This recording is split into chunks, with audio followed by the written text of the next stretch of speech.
What is up, party people? Happy Monday. Hope everybody had a good holiday weekend, or a good weekend in general, because I know Thanksgiving is just an American thing, but hopefully you guys overseas celebrated with us in spirit.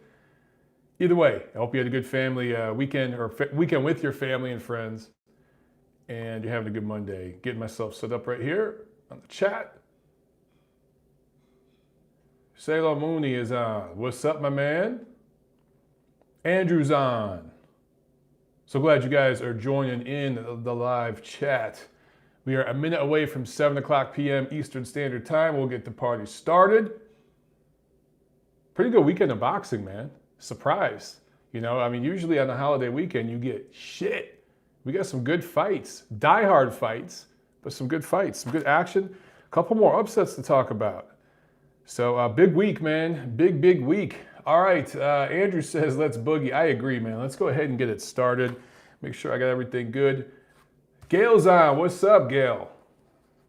DS Kennels is on. All right, you guys are on here. DS Kennels says, I'm here, and like button already smashed. Thank you very, very much. Gail, I hope you had a good Thanksgiving. Yes, lots to talk about indeed, so let's get the party started. Welcome back, fight fans, to episode number 199A of the Neutral Corner Boxing Podcast. I am your host, Michael Montero, and we got a lot to discuss this week. Loaded week. A lot of stuff to review, man. We had a good weekend of boxing for a holiday weekend here in the States. By the way, hope everyone had a happy Thanksgiving. I know I did. I am still recovering from everything I ate and drank. Really good fun, though. It was good to see I actually stayed up with my sister and her husband and their newborn baby celebrating his first Thanksgiving. It was awesome. Hope you guys enjoyed your holiday. But like I said, man, we had a good weekend of die-hard kind of fights. Nothing, big that the casuals would jump on and be excited about. But even if any casual fans did tune in, they got to see some great stuff, man. Some more upsets. 2019 continues to be the year of the upsets. So we'll talk about all that in a second. Of course, this is a big fight week. We got a big one coming up Saturday, possibly the most anticipated fight of the year. I don't think that's any hyperbole to say the rematch between Andy Ruiz Jr. and Anthony Joshua in Saudi Arabia is the biggest, most anticipated fight of this year because of what took place the first time around. So my question to you guys, do you want a fight party? The card's going to be on early here in the States because, like I said, it's live from Diriyah, Saudi Arabia. I think the DAZN broadcast, the main card, starts at 3 p.m. Eastern Standard Time. That's noon for you guys on the West Coast. So it's going to be an early fight party. I think the main event's going to go on, I believe, around 5 p.m. When I get confirmation on that, because Matchroom does a great job of keeping the press informed during fight week, and they'll usually send out estimated ring walk times to all of us, which is awesome. I mean, like down to the minute estimated ring walk times. So if you guys want to see that, let me know. We'll do a fight party for the main event. And as soon as I know the exact ring walk time, or I should say the estimated ring walk time, I'll let you guys know. But I think it's going to be around 5 p.m. Eastern Standard. So it looks like a lot of you guys want to see the fight party. I'm just looking in the live chat here. So we will go ahead and do that, man. Live fight party, Ruiz, Joshua 2 this Saturday right here on this channel. That's going to be a lot of fun, so make sure you tune in. Your fee for this week, your fee is to get over to iTunes, okay? I haven't asked you guys to do this in a while, but I want you to go on iTunes, find me, Montero Unboxing, The Neutral Corner. Just search for my name, Michael Montero, in boxing. It should pop up. And I want you to, if you're not subscribed already in iTunes, I get it. If you're watching on YouTube or listening somewhere else, you don't want to do it on iTunes, that's fine. Just get over there and leave a rating and a review, okay? If you've done one, please do the other, all right? iTunes, Montero Unboxing, rating and review. Real quick, some thank yous, some shout outs I got to give. When I was up there in North Carolina visiting my sister this weekend for Thanksgiving, I got over to 4M Fitness, and I got this awesome shirt of Levante Early, the world-class gentleman. He's the undefeated prospect out of Charlotte, North Carolina that I've been telling you guys about. 10-0 this year. I think 2020 is going to be a big breakout year for him. So yeah, check out this tee, man. This is awesome. Long sleeve, soft, awesome. So thank you to Levante. Big ups to him and to his coach, Adam Esposito, to Robert Sawyer up there at 4M Fitness, just outside Charlotte, North Carolina. Anybody watching or listening to the show in the Carolinas, you want to get a good workout on, make sure you check them out. Not just boxing, all martial arts, all martial arts, not just boxing. They've got MMA guys in there, kickboxers in there, professional kickboxers in there, and MMA fighters. So it's not just boxing, it's everybody. And look, yeah, we have a little bit of a rivalry between MMA and boxing and all that stuff. But guys, you know what? It's all love. The martial arts brotherhood, sisterhood. It's a true badass community of individuals that put forth blood, literally blood, sweat, and tears in the ring and cage, the mat, whatever it is. So we got love for everybody in the martial arts game. And I just, I felt like I need to put that out there because I think sometimes I get a little caught up in the UFC fans versus boxing fans thing. And the reality is I respect everybody who fights, man, regardless of your discipline. Of course, my main love is boxing, but I got love for everybody. So I wanted to throw that out there. And regardless of your discipline, again, if you're in the Carolinas, check out 4M Fitness. Robin and Adam, they'll take care of you guys. Also, another quick thank you to my friends Mario Lopez and Steve Kim out in Los Angeles for this badass t-shirt of the 3 Knockdown Rule podcast. Yeah, I'm going to go ahead and promote another podcast right here on my podcast. You guys, I'm sure a lot of you are already listening and watching. I think they got some stuff going on YouTube now too. Awesome ass shirt, and they sent one for Tiff as well. So thank you very much, guys. And of course, their show's awesome. I listen every week. Okay, now that we got the preliminaries out of the way, let's get on with the show. One quick news item to talk about. The WBC removes Luis Neri from their bantamweight mandatory spot. Remember, he was the mandatory for Nordine Oubaali, who beat Naoya Inoue's younger brother recently. So now, because Neri is no longer the mandatory for Oubaali, and for those of you who don't know why, it's because Luis Neri missed weight, was over by a pound for his fight with Emmanuel Rodriguez, which never took place because Rodriguez did the right thing. So I love this. The WBC doing the right thing here. Let's give them credit. Removed him from the ratings. Mauricio Sulaiman went on record saying, hey, he needs to move up to super bantamweight, maybe even featherweight.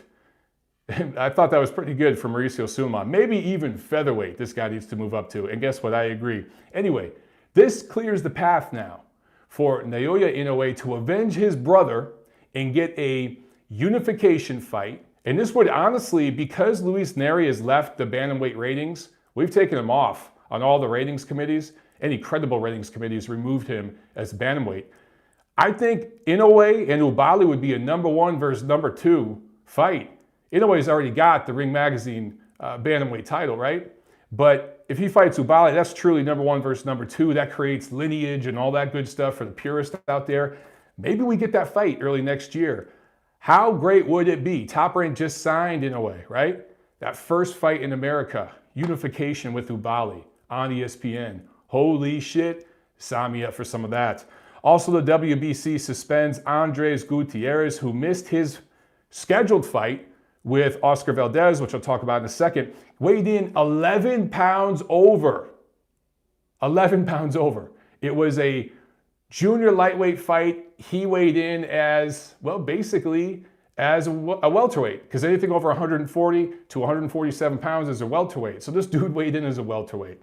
So the WBC suspends him and they're investigating further. So good stuff from the WBC, doing the right thing. If you're going to have a weight management program, which they do, and I commend them, being the only sanctioning organization that has a weight management program, anywhere as detailed as theirs, you got to force the rules.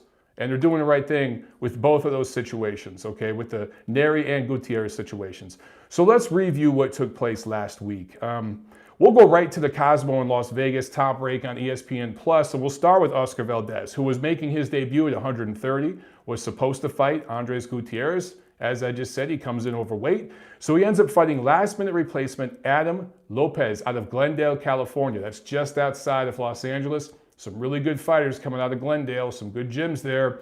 A lot of Armenian fighters live and train out there. Of course, a lot of Mexican fighters live and train out there as well. So Valdez scores a TKO 7 win over Lopez with some controversy and with some trouble. This was a WBC 130-pound eliminator. He is now the mandatory, Valdez is, for Miguel Berchelt. More on that in a second. But let's talk about Lopez real quick. So Lopez drops Oscar Valdez in the second round. And I thought boxed even in rounds through 6. I had it 3 rounds apiece. I don't know what you guys had in this fight if you saw it. I thought it was 3 rounds apiece. I think all 3 judges had Valdez up at the time of the stoppage, which doesn't surprise me, sadly. But I thought Lopez fought on even terms in regards to rounds. And then with the knockdown, I had him ahead by 1 point, 6 rounds through. So he only has 1 loss in his career coming into this fight. He only had 1 loss, and it was a close, controversial decision. May as well have been undefeated. And yes, last second replacement, that's always hard. So Gail says she had the same score as I did. And guys, you should trust Gail's scorecard because she knows what she's talking about. So obviously I got that one right. Yeah, man, I thought Lopez was up by a point.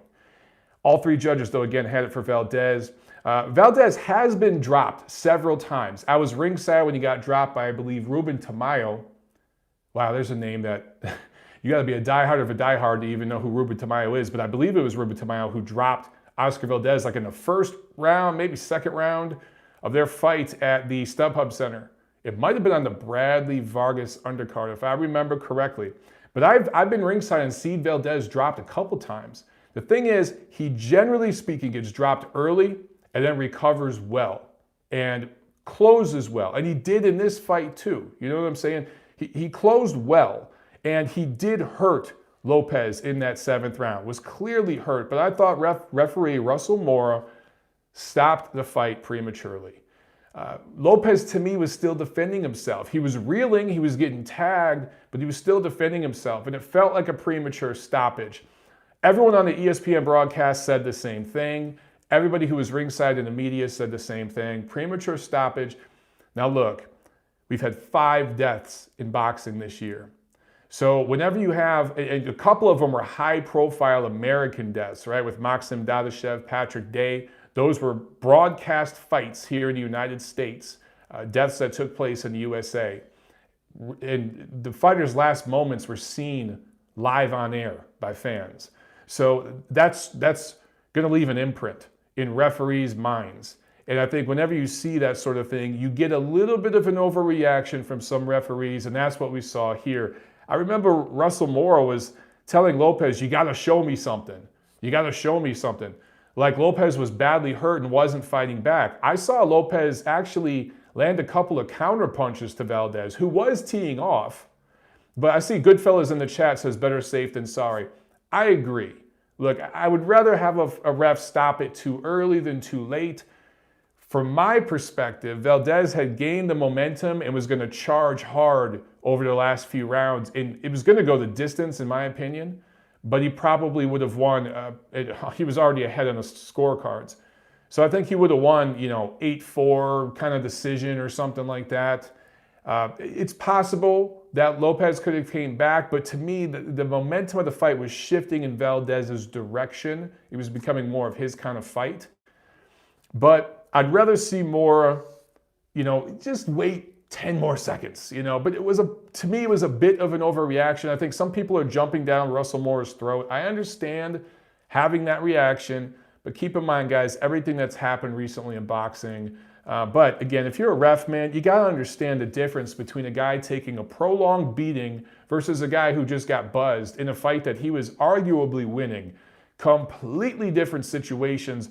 All 5 fighter deaths this year were not like this situation at all. So I thought just an overreaction from Russell Mora. However, guys, what can you expect with a year like this? We've had a lot of tragedies. So anyway, Valdez now is the mandatory for Miguel Berchelt.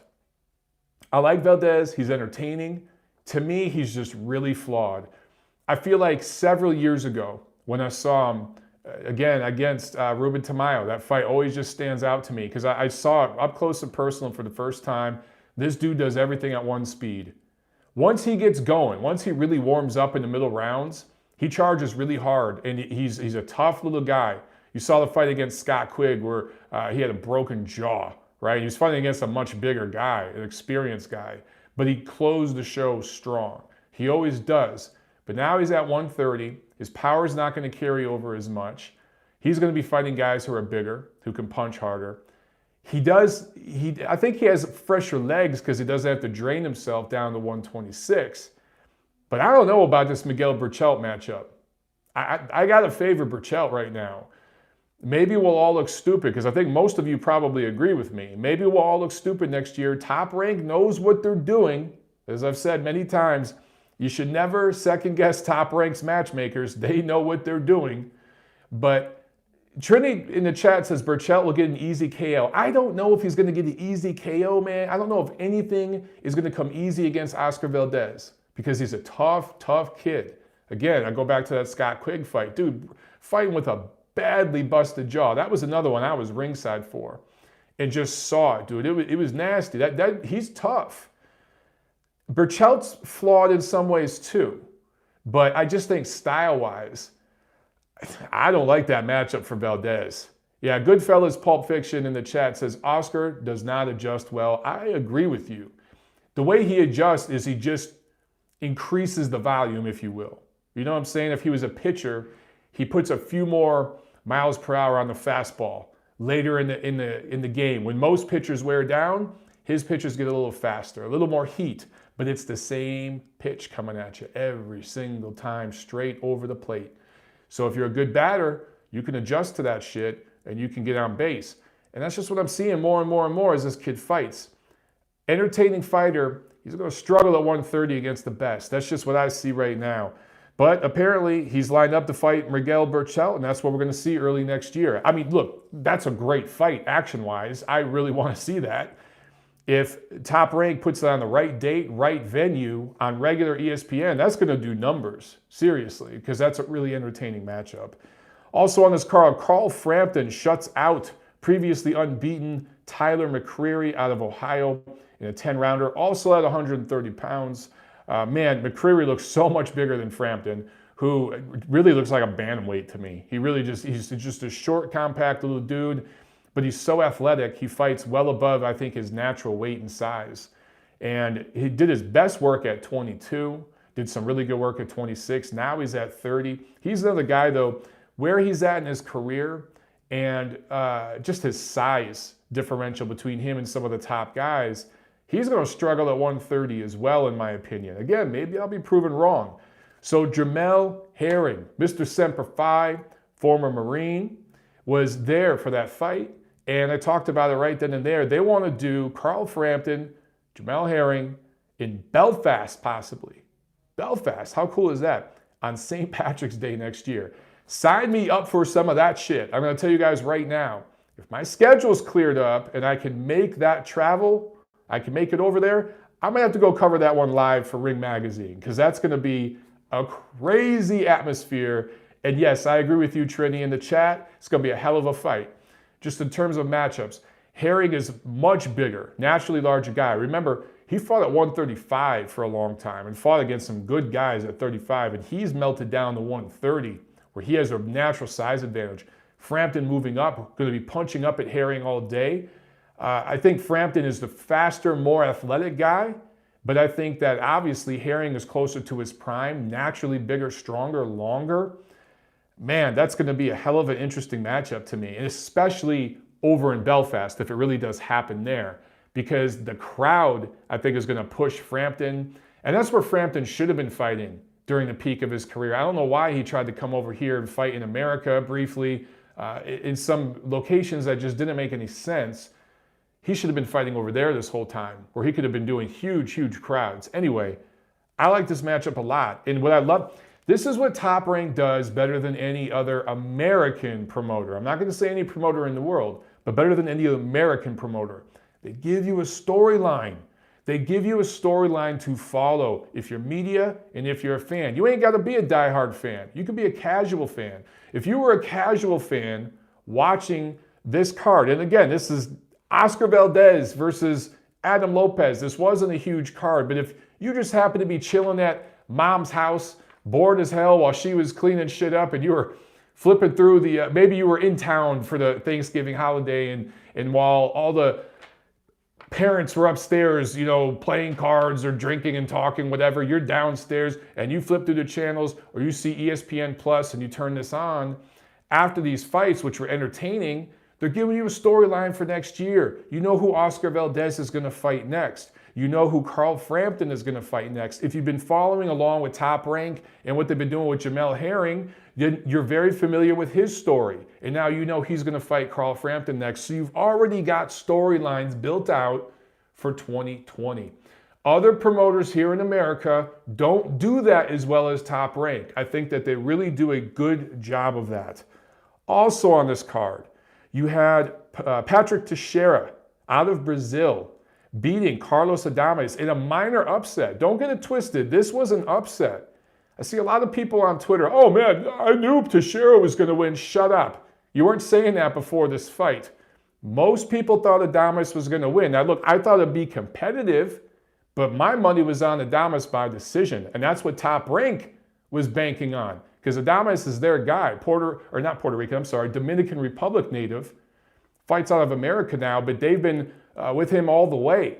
And he's their guy, and they were trying to line him up into a title shot. This was a WBO junior middleweight eliminator. Patrick Teixeira is a Golden Boy guy. Golden Boy Promotions signed him. I remember seeing this guy on several of those small little fight club cards. I think it was Hollywood, what do they call it? Friday, LA Fight Club. I think it was LA Fight Club that they used to do at the Belasco Theater downtown LA. And I saw this kid a few times, and he was vulnerable, threw a million punches, awkward as hell, tall, lanky, volume puncher, fun as hell to watch, but there were some defensive liabilities. He was KO'd in 2 rounds by Curtis Stevens back in 2016, and everyone kind of forgot about him. But man, he pulled it together. He's won 4 in a row since, and this was the biggest win of his career. He is now lined up for he might end up getting the title. This was, like as I said, a WBO eliminator at 154. Jaime Munguia had that title belt. He dumped it because he's moving to 160. So either Teixeira is going to get that title or he's going to fight the next top-ranked opponent for the title. So either way, man, he's lined up for a massive opportunity. You got to be happy for him because a guy that was pretty much forgotten about after getting destroyed by Curtis Stevens a few years ago stayed with it. Persistence, guys, it's one of the keys to life, man. And actually, I'm looking at my notes. He's 5-0 since that loss. Persistence is the key to life. So often, the people that end up winning in any endeavor, doesn't have to be boxing, it could be business, it could be school, it could be anything that you're working on. The people that eventually win are just the people that stick it out. Most people don't make it and they give up after a year, after 2 years. So the first time that there's some real turmoil, they back away, they shy away, they find some other avenue, they go some different direction. But the people that just stick with it. Gail brings up another great example in the chat, Renee Alvarado. There you go, man. 2019 is full of these stories. Full of these stories.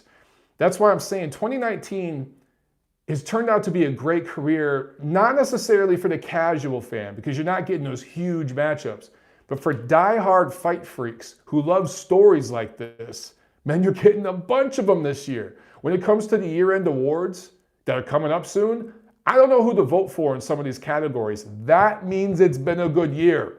So Patrick Teixeira now lined up for a WBO title shot, might get the title. So he drops Adames in the 7th round. Adames was in control in that first half, but after he got dropped and faced adversity for the first time in his pro career, he faded, and Teixeira, who has dealt with adversity before and failed in the past, pushed through. And he, to me, almost swept the second half of this fight. Wins 116-111 on one card, 114-113 twice on another. I thought those two scores were a little too close. I thought this was probably a 7-5 kind of fight for Teixeira. So anyway, Adames has had it all his way. And now, for the first time, he's facing adversity. What can he do with it? Can he pull a Patrick Teixeira 3-4 years from now? Can Adames, who by then will probably be a middleweight, can he get himself back in the mix? We shall see. Okay, that is what took place in Las Vegas. Let's go overseas, man. There was also a card, Queensberry card. So that's Frank Warren's show for Birmingham, England on ESPN Plus here in the States on BT Sport. over there in the UK. And this was an upset special. Now, again, I'm seeing a lot of people on Twitter and everywhere else saying, oh man, this wasn't an upset. No, yes, it was. Stop fronting. You knew who you were picking before this fight. And now you want to act like it wasn't an upset.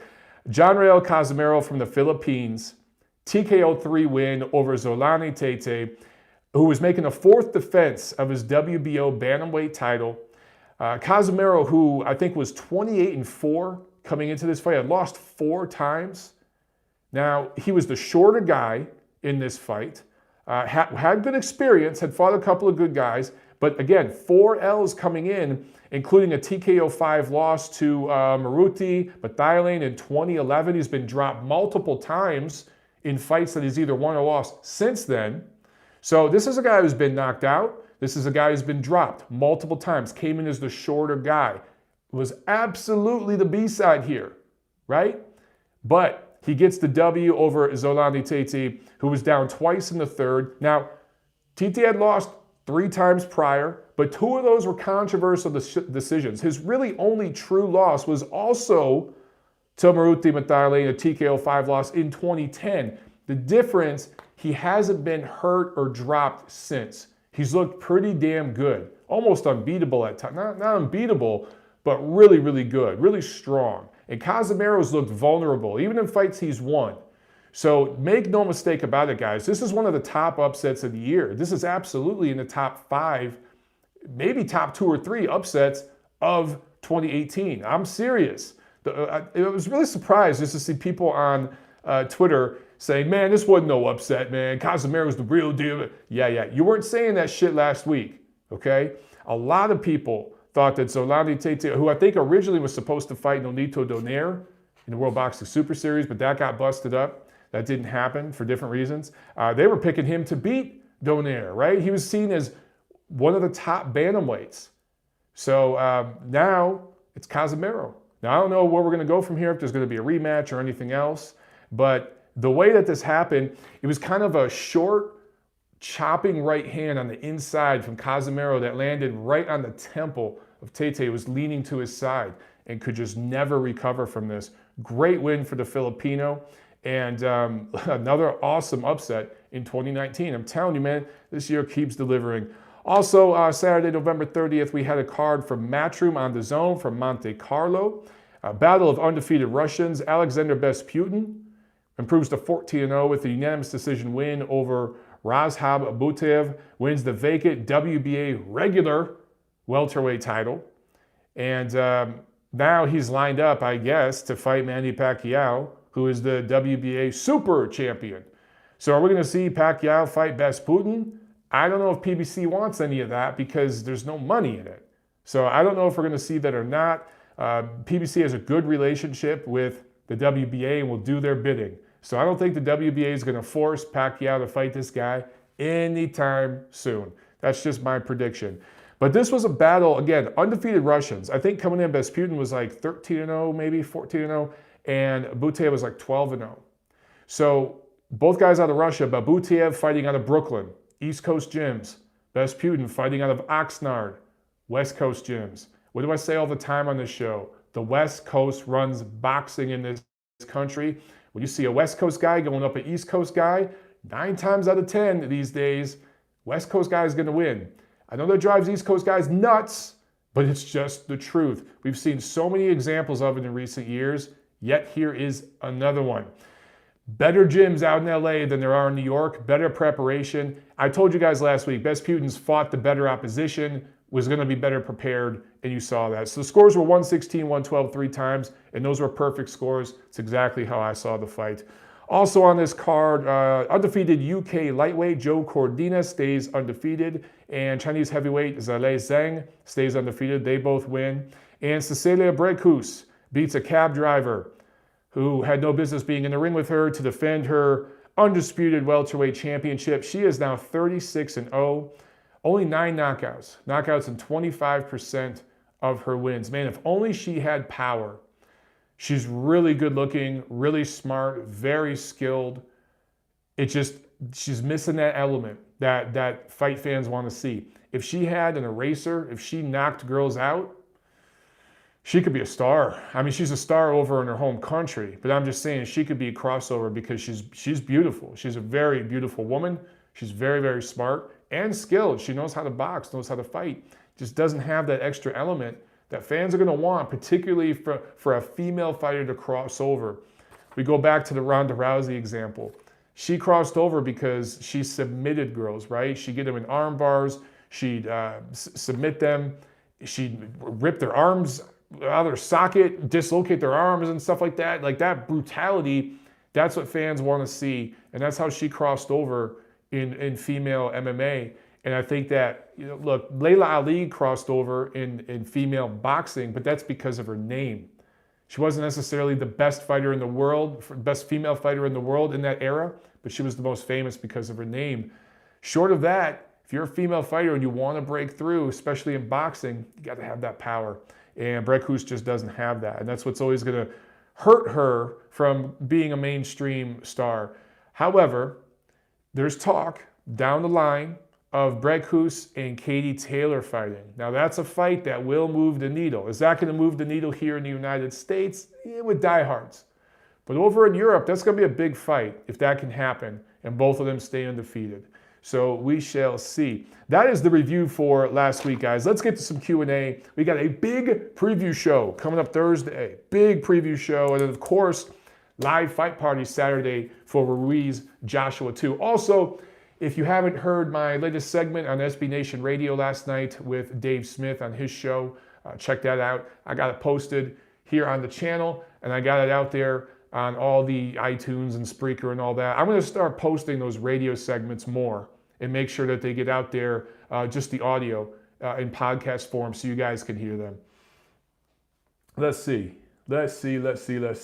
Trinity Cervantes says Christy Martin was a beast in her day. Yes, she was, and she was willing to fight anybody. I think, didn't she fight Layla Ali, who was way bigger and made all the concessions? B. Muteman says Ann Wolfe is a beast. Yeah, Ann Wolfe was a beast. Just, she didn't have the part of the packages that Cecilia Braekhus has. She had the power and the beast part. She didn't have the other stuff. She didn't have the personality, of like Layla Ali and the good looks of Cecilia Braekhus. So I just feel like every really good female boxer has missed just a piece of the puzzle. You know what I'm saying? And at some point, one's going to come along that has every piece. And maybe they won't be the best fighter, but they'll have the pieces that can make them break through and cross over. That Ronda Rousey type of female boxer. But every one of them just fallen short so far. The closest was Layla Ali. And again, a lot of that had to do with her name. Great personality, though. She was a good fighter, just wasn't great. But great personality, very good on camera. She still gets all kinds of commercials and sponsorships and stuff, right? She's still doing all sorts of ads and stuff. So she's done very well. But how much of that's off her name? You know what I mean? Let's see. Gail says, Gail Falcato in the chat says, Cecilia Estrada is well worth watching. She's got the stopping power. She goes 3-minute rounds. She's a Mexican-American gal from East San Diego. Lots to like. I agree. I know Estrada and her people, they're good people. Estrada doesn't necessarily have the power. And I don't know how good she is on the mic, on the camera just yet. She can brush up a little bit better, but she does a pretty good job. And the thing with her, they're building up something with her. East LA. I was going to say, Gail, I thought she was from East LA. Yeah. You're saying East San Diego. I was like, that doesn't sound right coming out of my mouth. East LA. And the thing with Cecilia Estrada, I want to see her leave the West Coast. I want to see her take that show on the road. I want to see her fight in Chicago. I think that it'd be really smart for her to fight in Chicago on one of those matchroom cards, or if Gennady Golovkin ends up fighting there early next year, which they're talking about, him fighting the mandatory, the Polish kid, I can't remember his name, in Chicago. Put Cecilia Estrada there on that card. Get her going with those fans. Just get her to travel a little bit. She's got a chance. She's got a chance. I just don't know if she's got the crossover appeal. Diaz Kennels is asking, Mike, have you ever thought about covering other sports to expand the MLB brand? Yes, I have. I've thought about getting involved in American football. I have some connections in that world. I know American football pretty good. The problem is I'm just not as passionate about any sport as I am about boxing. So could I cover it? Could I do a good job covering other sports, even basketball? I played basketball at a pretty high level, pretty skilled with it back in the day, pretty knowledgeable. I don't like the NBA anymore. It'd be really hard to cover the NBA because they've just gotten so soft and pussied up that game too much, in my opinion. I miss the 90s, you know what I'm saying? The 80s and 90s when I was a kid. That's when the league really, to me, had its golden era. But, yeah, I thought about it, man. I just, if an opportunity came along, we'll see. But at this point, I do this with boxing because I'm passionate about it. I do make some money, but I'm not getting rich. I could make a lot more money if I covered the NFL. A hell of a lot more money. But I'm not as passionate about it. And it's not necessarily about the money for me. It's about the love, you know what I'm saying? At least at this point. Not to sound corny. It's true, though. Sailor Moon is asking about pay-per-view buys for Wilder Ortiz 2. Funny how no one's talking about that, right? Remember, certain members of the boxing press, particularly in America, particularly with the Boxing Writers Association of America, could not wait to discuss how poorly the gate, how low the gate was for Tyson Fury Otto Wallin. Never mind that they sold it at almost 90% of capacity, I think more than 90% of capacity for what they chartered that arena for. And it was a last-minute production, basically to save the MGM's ass because of what happened with Canelo, Kovalev not working out. That's what was supposed to be there on that weekend. So it was Top Rank moving in and getting an awesome site fee from the MGM to basically bail them out because they were screwed. So that was a financial win for that promotion. But anyway, some members of the press couldn't wait to talk about how low the gate was because it was a low gate in traditional Vegas, Nevada boxing gates. The history, you think $10+ million gates, and it was nowhere near that, but it was never supposed to be. A lot of times they can't wait, some of these media members, to tell you the ratings. I saw it, with the Wilder Ortiz 2 preview shows, the shoulder programming that was on Fox. They were telling you guys about the ratings. It was, millions of people watching these shows, and it's more than who's ever tuned in. None of that shit correlated to ticket sales. I told you guys the truth about what was going on there with ticket sales from my man Jim Boone, the best ticket broker in the game, who never lies. Because he's dependent on telling the truth to run his business. This is his livelihood. He does it 24 hours a day. So I told you guys the truth about that. And none of this shoulder programming correlated to, it didn't translate to big time pay-per-view numbers. It struggled. I don't even think it sold 200,000 pay-per-view buys. And because of that, these same dudes who can't wait to tell you when another card shits the bed, these guys couldn't wait to tell you how bad the Crawford-Khan pay-per-view sales were, as if that was a big surprise. That was a shit show that shouldn't have been on pay-per-view. No one was surprised by that. But when you go around saying that Deontay Wilder is a boxing superstar, and I'm not going to sit here and shit on Deontay Wilder. I think he's been getting too much criticism recently. It's not Deontay's fault. It's the fault of his handlers and his allies, if you will, in the media. People who kind of basically are quasi-promoters for him that have a press pass in the boxing media. It's really their fault, some of the criticism that he has to take the brunt of, unfortunately for him. But man, they go around telling you he's the biggest superstar in boxing. Look at these social media movements, right? Remember that report that came out about social media, Google lookups or GIF lookups or something like that related to Deontay Wilder, and he was on the top of this one list. That was selectively edited, very massaged data that wasn't taken over a 2 or 3 year period. It was taken during a spike period where he was trending because of some reality TV show stuff. And they tried to say that's going to correlate to him being this massive mega star.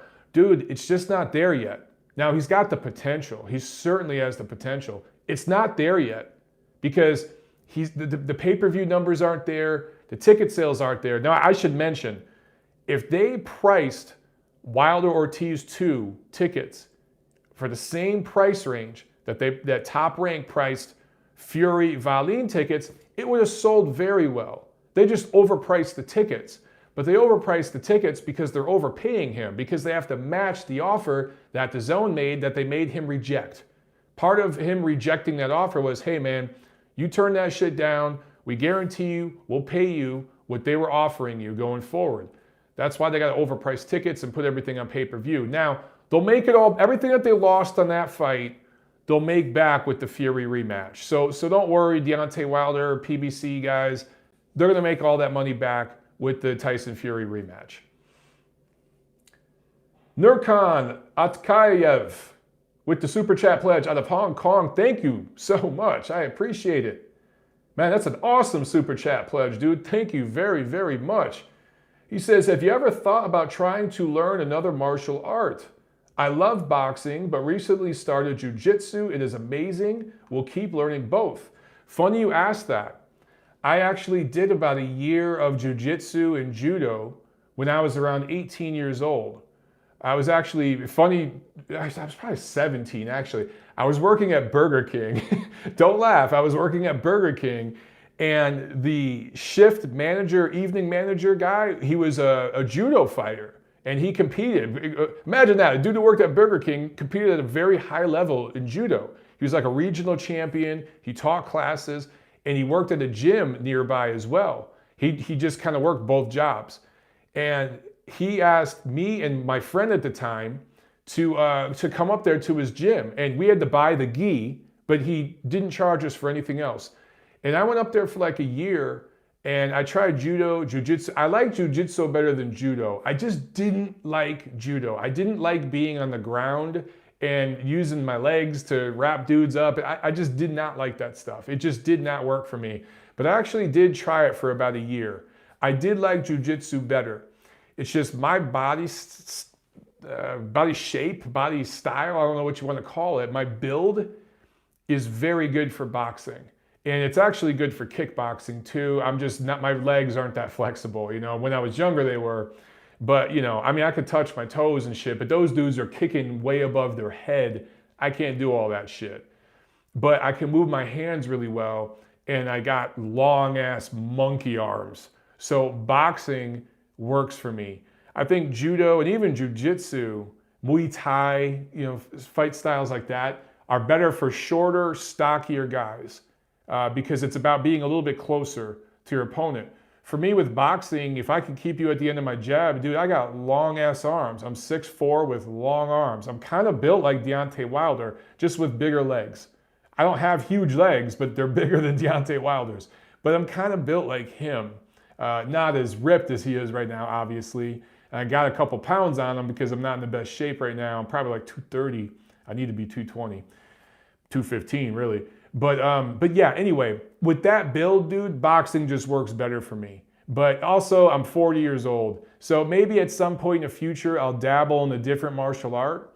But for right now, I just, you know, boxing is my favorite and it works for me with my body style. I say for you, keep doing both. Absolutely keep doing both. And you might want to incorporate something else. But jiu-jitsu is very practical. Some of the things that I did from those lessons I took when I was 17, a year I can still do some of that stuff. Not great, but it does stay with you to a certain degree. And then when I was in the Marine Corps, we did what we called line training, which is kind of a mixture of some jiu-jitsu, some judo, some boxing. Just basically, you know, when your weapon jams and, you know, you won't have, your knife gets knocked out of your hand and you ain't got nothing you can hit someone with, you got to use your hands, right? So in all, you know, all out warfare, you're going to keep going until your hands give out. So we trained, we called it line training, but it was kind of like MMA. And I, of course, did that for a while in the Marine Corps. So I have a decent rounded out education on this stuff, but of course, boxing is the main one. But thank you so much for your super chat, man. That's a great question. And guys, I think regardless of how you feel about boxing and anything else, you should try all this stuff, especially when you're young, man. Try all of it. What do you got to lose? And the more you try different things, the more you can appreciate what you like, what you don't like, what works for you. The thing now, man, is we have so much, not just like information with nutrition, but also sports medicine, like the science of sports. And athletes are finding out which sport their body is the best fit for more now than ever. You look at someone like, remember Michael Phelps, the swimmer? That dude's built perfectly for swimming. That's an example, right? Usain Bolt, if you look at his build, he's built perfectly for sprinting. So I'm just built well for boxing, for a 6'4" guy. You guys find out where you fit. You know what I'm saying? What body style and mentality and the rules and everything that fit for you. And sometimes, you got to try different things to figure out what fits for you. So I highly recommend it. You're doing the right thing, brother. Keep it up. And thank you again for the super chat. Piglet Smith asks, can I be the lightweight champion if you wanted to at my current weight? Yeah, as long as you don't punch me to the body, I'm good. Hey, look, I have been told this. I feel funny what I'm about to say, but I've been told by numerous trainers that train professional fighters that I've worked mitts with and done drills with and just hung out with in the gym with. And sometimes you'll do that. You'll be like, shit, you want to get in here and hit some mitts, Mike? All right, you're hanging out, jump in here, dude. And I've been told by a number of people that I do got a world-class right hand. I'm just going to leave that right there. The right hand's money. Everything else is shit. But the right hand's money. So if I land that right hand on you, hey, it's, I don't know if it's like Deontay Wilder's, I'm not going to say that. But for a weekend warrior, the right hand's legit. All right, guys, maybe one more, and then we'll bounce out of here.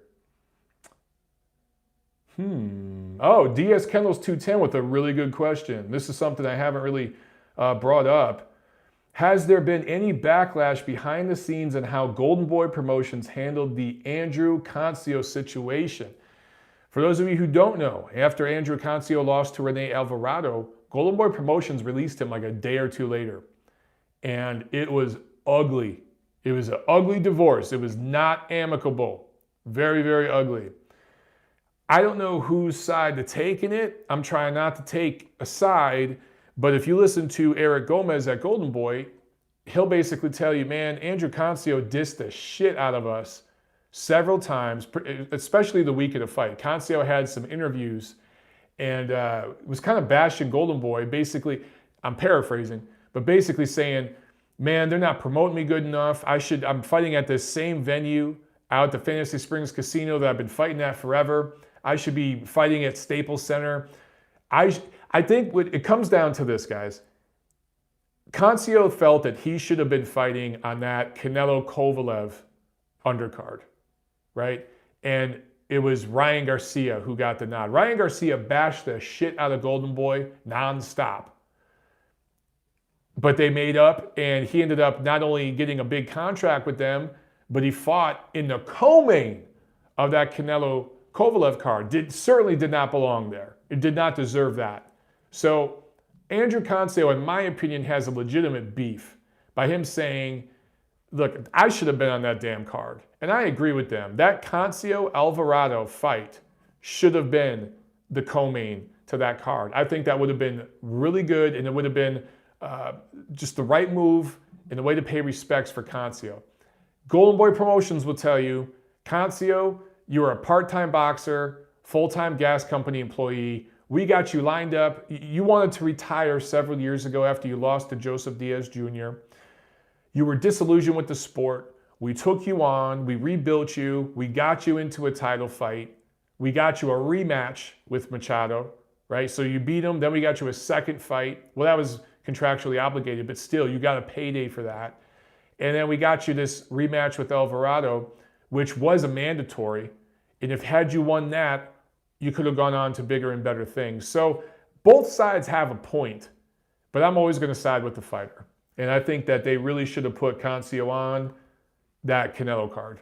I'm looking here at Gail Falkenthall's comment. She says, I thought Cancio is fairly polite about his gripe, but Golden Boy Boxing has got to be getting sick and tired of public criticism. Cancio is the straw. Yeah, and Golden Boy the camel. Yeah, I tend to agree, Gail. I mean, I could see Eric Gomez's point. Like, look, dude, you were basically a semi-retired gas employee worker who was kind of a weekend warrior boxer, and we got you lined up into a title fight where you pulled off this huge upset. What are you bitching about? So I do think, look, bottom line is this. Cancio got a little ahead of himself, calling out everybody in the division, didn't focus on Alvarado, and it wasn't like some fluke that Rene Alvarado beat him. He thoroughly dominated that fight for the most part. So Cancio got a little ahead of himself, and you can see Golden Boy's point. It's like, dude, if you're going to bitch like this, at least show up and win big. Ryan Garcia, when it was time to put his money where his mouth was, you saw what he did on that Canelo-Kovalev fight or card. So he put his money where his mouth was. He got the big knockout. We'll see how long that lasts. Again, I can see both sides of the story. I thought Golden Boy probably could have did better for him after he beat Machado, but maybe they were going to in 2020. Maybe that was the whole point. It's like, dude, beat your mandatory. We'll get you a unification fight in 2020 at Staples Center or StubHub or something like that, where it's a step up. And Cancio didn't perform.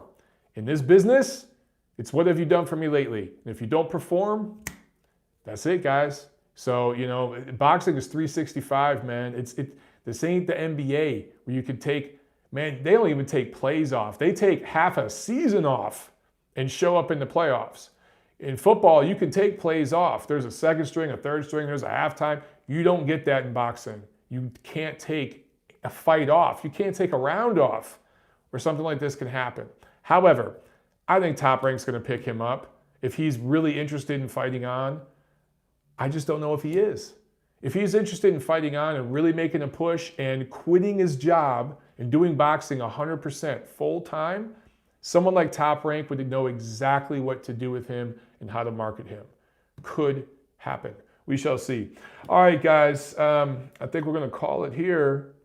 Good show, man. Good show. Oh, you know what? One last question here from Nurkin. He asks, do I know what the issue is between Daniel Jacobs and his trainer, Andre Rozier? I don't know, other than Daniel Jacobs, couple losses, right? He had the loss to Golovkin, the loss to Canelo, and a lot of times when you lose a couple fights, you got to blame somebody if you're a fighter. The mentality of fighters, this is just how it works. You got to make changes, right? It's like, oh man, I lost. This isn't working. What can I do differently? And usually they start with the trainer. So he made a move. You saw Gennady Golovkin do the same thing recently, where he made a move. Sometimes you make a move with promoters and stuff, but it's usually they start with the trainer. The trainer always gets it first. That's a thankless job in this profession. It really, really is. So Andre Rozier is really pissed. He's every bit as pissed off at Daniel Jacobs as Abel Sanchez was at Gennady Golovkin, maybe even more mad. But because Golovkin is a bigger star and there's a lot of Golovkin detractors in the American media, they really blew up the Abel Sanchez situation a little bit more. Andre Rozier actually had nastier things to say about Daniel Jacobs, but it isn't really getting talked about as much. There's reasons for that. But I think the biggest reason why is Jacobs just isn't as big of a star as Golovkin is. That's the biggest reason, but not the only one. But yeah, I think for Jacobs, he just wants a different look to try to start things over at super middleweight. And unfortunately for Andre Rozier, he got the axe. You can't help but feel for the guy. I thought he did a great job with Jacobs. I think Andre Rozier is a really good dude and a good trainer. We're going to end it there, guys. I'll see you Thursday. Big preview show. And of course, we've got the live fight party Saturday. Ruiz, Joshua 2. That's going to be a lot of fun. All right, guys, have a good night. I'll see you at the fights.